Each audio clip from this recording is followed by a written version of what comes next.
Hello, my name is Faith Juma, Eco East Africa Seed Bank Manager. This presentation is a co-presentation whereby my colleague Sophia, Kasubi and I will be presenting about perennial vegetables, the vegetables that you only plant once and eat for decades.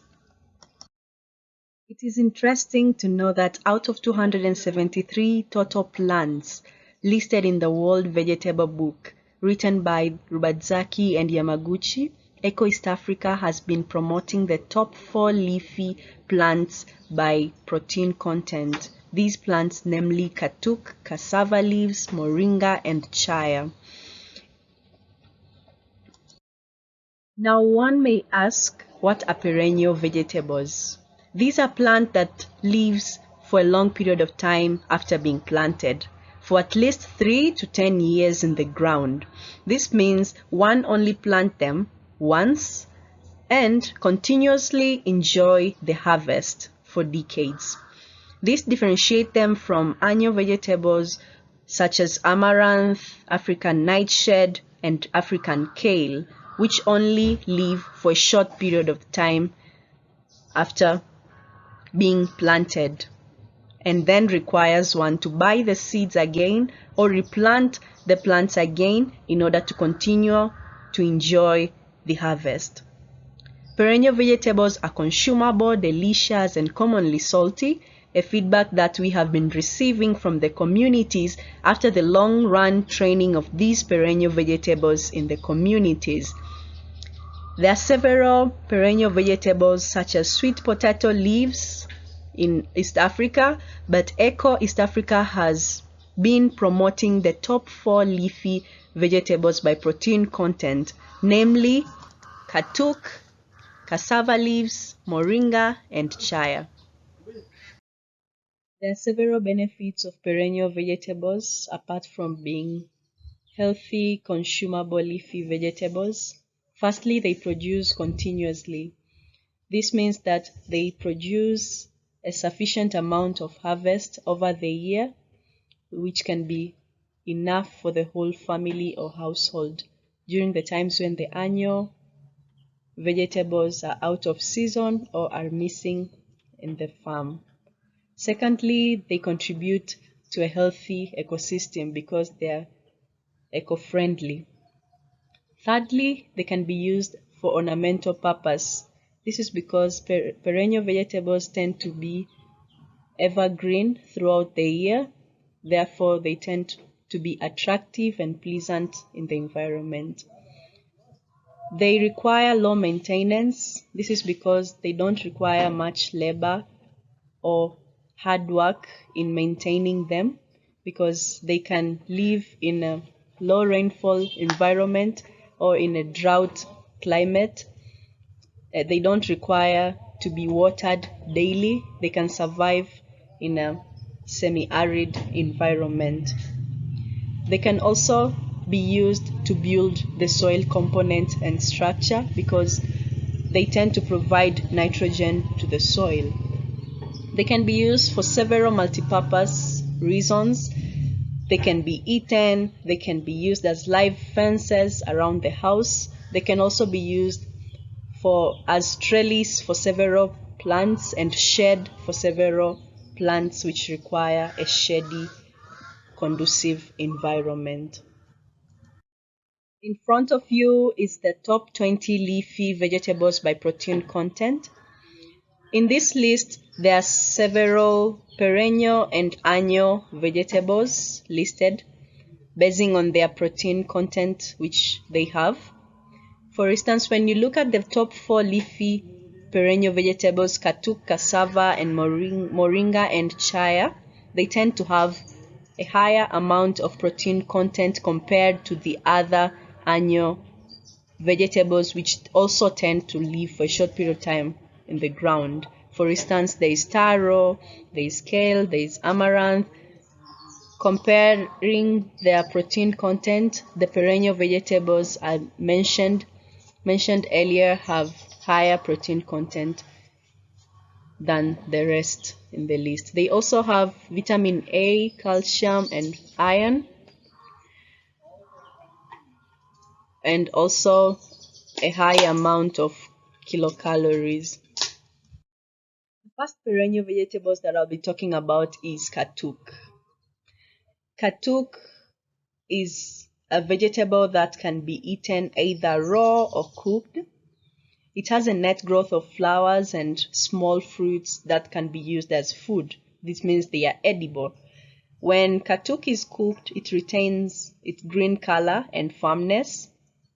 It's a very popular vegetable in southern and Southeast Asia, but now also in East Africa because it has been promoted for a long period of time now. It tends to grow well in the humid tropics. For instance, in places in East Africa, Katuk grows well in those warm environment or areas such as Dar es Salaam, Tanga, and other coastal regions. They tend to grow slowly and produce flower in a little amount in places where there is a cold environment or cold climate. They can grow well in a shady, humid areas. Eco East Africa has for long run been promoting Katuk to be eaten while raw. This is because the total amount of leaves that are produced by this flower cannot suffice the whole family, a family of 4 or 2 people. Therefore, we usually advise people to use them while raw because that's how you can consume a lot of Katuk at a while. Cassava leaves is the second perennial vegetable with high protein content. They originated in Brazil and Paraguay and then introduced to Africa by Portuguese traders more than 400 years ago. In East Africa, particularly in Tanzania, these plants are common in lake zone areas such as Mwanza, Shinyanga, and some of the coastal areas such as Dar es Salaam. Leaves are very nutritious.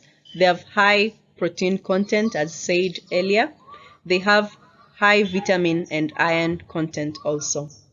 The roots of cassava leaves can be left in the ground until when they are needed, while people consume the young tender leaves of this plant. They grow well on poor soils and low rainfall areas. They can tolerate low pH and high altitude areas. They do not tolerate flooding and saline soils. The preparation of cassava leaves is simple but requires attention.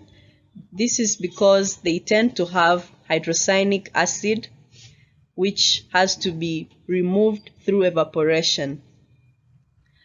Preparing cassava leaves, you have to harvest young tender leaves of the cassava plant, then wash them thoroughly, then grind them into fine pieces.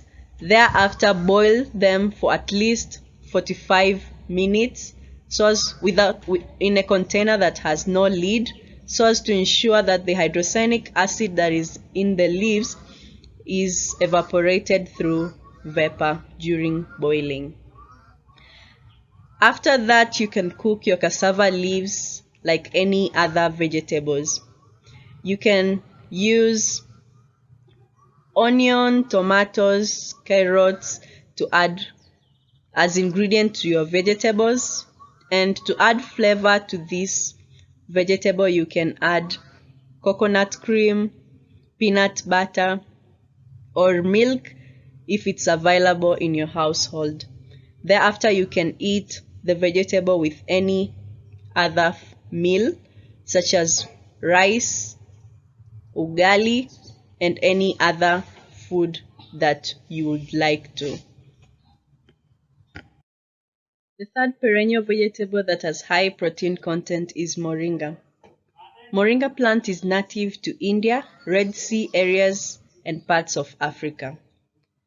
There are over 13 Moringa species, but the most widely known is the Moringa oleifera. All parts of this plant are useful. The pods of this plant can be eaten when young. Mature seeds of this plant can be used to purify water. Mature seeds contain high quality oil, therefore it is used to extract oil. Seed extract are used as antibiotics. The barks of this plant are used to make mat, ropes, and blue dye. The roots of Moringa plant are used in various traditional remedies. The flower of this plant are used to make tea. The leaves are very nutritious, and Eco East Africa has been promoting them for quite a long time now. The preparation of Moringa leaves is simple. You harvest the young tender leaves of Moringa, then wash them thoroughly. There's no need to cut Moringa leaves because they are young and small. Thereafter, you can decide to cook them with oil, onion, carrots, tomatoes, and any other ingredient that you want to put in your vegetables. But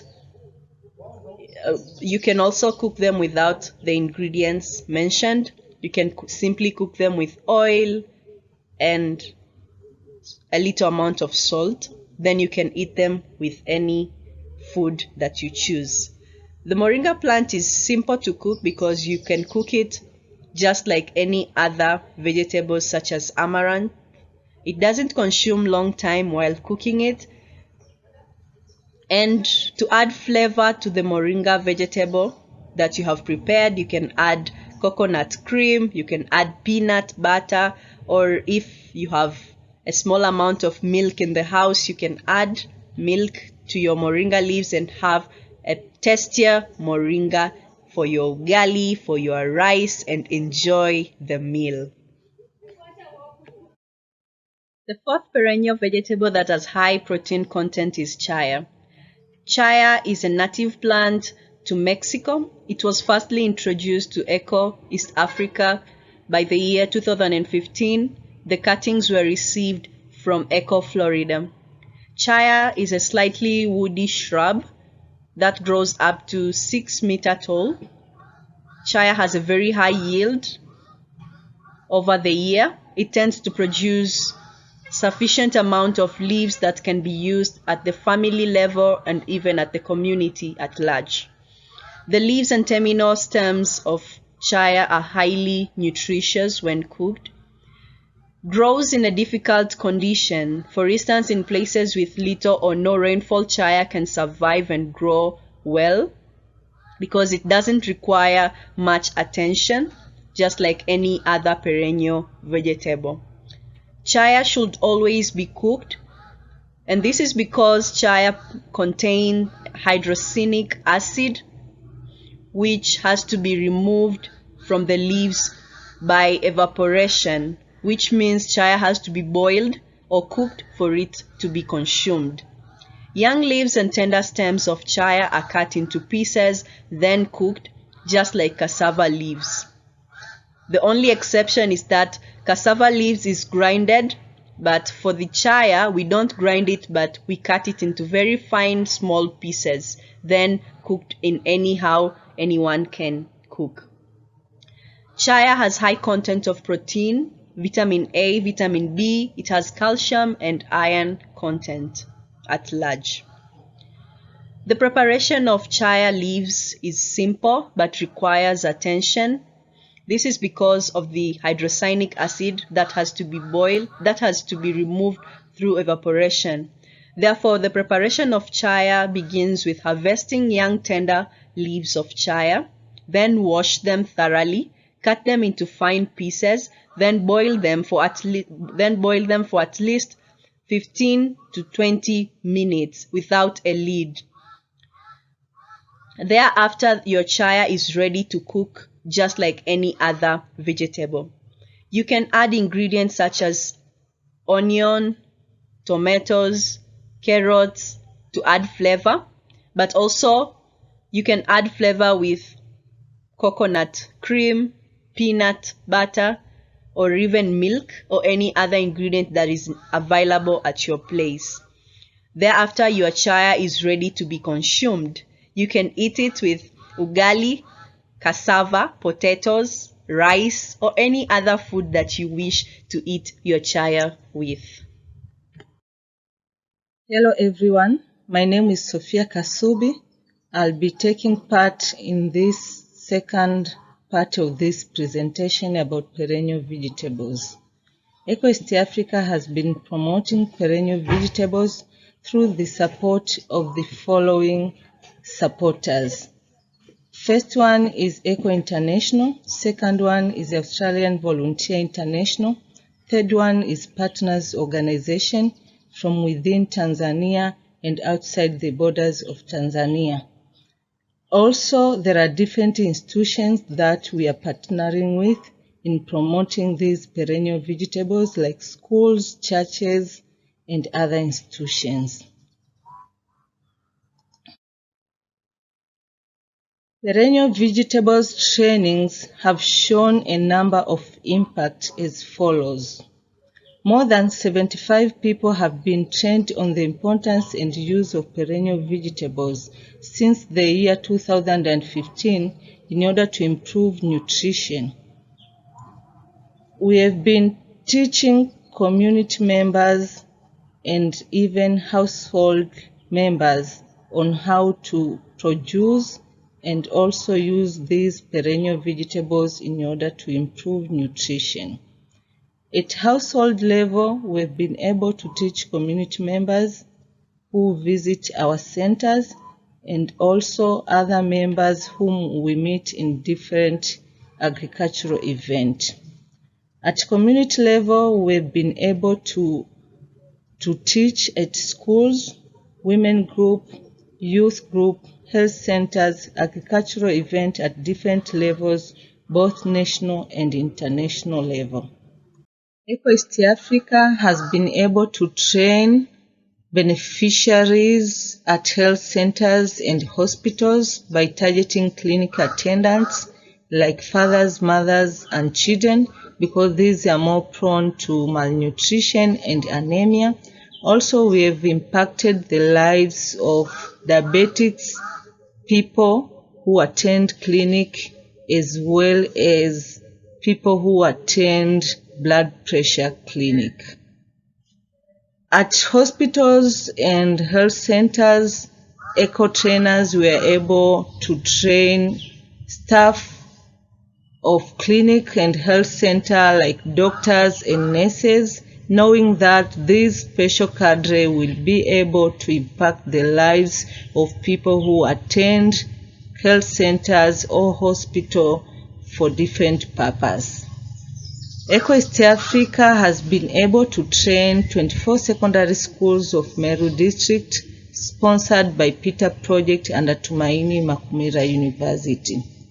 In these 24 secondary schools, students and their teachers were given training on perennial vegetables, how to produce, how to prepare, and also how to do multiplication at their school gardens. At the end of the training, these secondary school students were given chaya cuttings, cassava leaves cuttings, moringa seeds, and also katuk cuttings.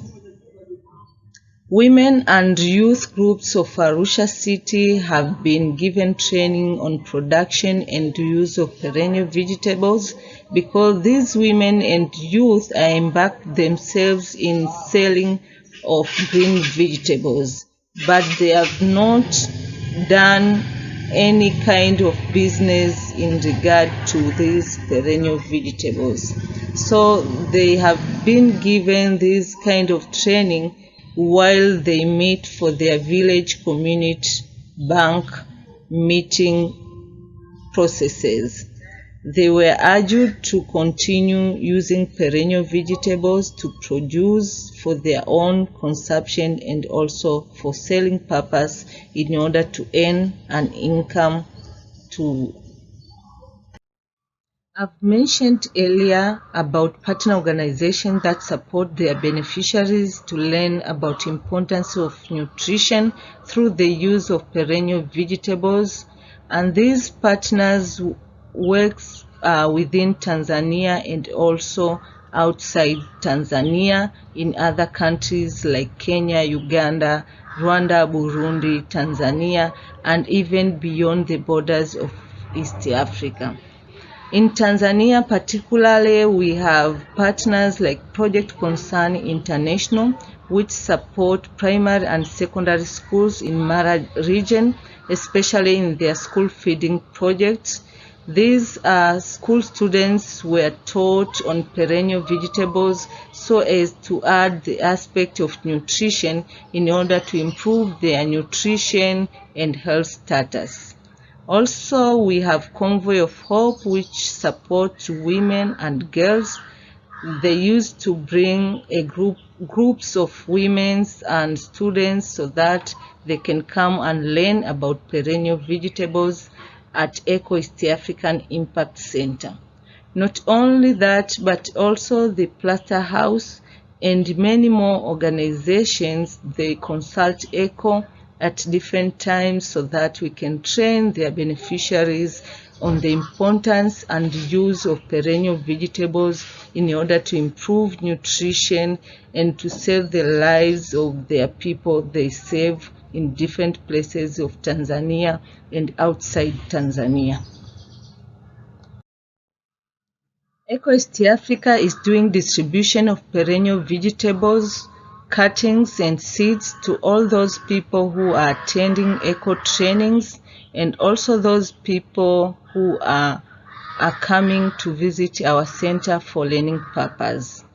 It also aired educational program on perennial vegetable through local radio and television so as to raise awareness to the public about perennial vegetables and its importance on improving nutrition. Not only that, but also we do provide brochures that explain about perennial vegetables in order to promote these perennial vegetables, its use, multiplication, and also how to prepare, because they need some of the most important procedures in order to make perennial vegetables as part and parcel of every meal at a family level or community level. Perennial vegetables have been accepted by many people in Arusha and even beyond the borders of Arusha, just because of the feedback we have been receiving from different beneficiaries who have been able to attend eco trainings. Perennial vegetables have impacted the lives of the people by ensuring food and nutritional security from the household to the community level. Hence, its promotion is inevitable. Eat more perennial vegetables.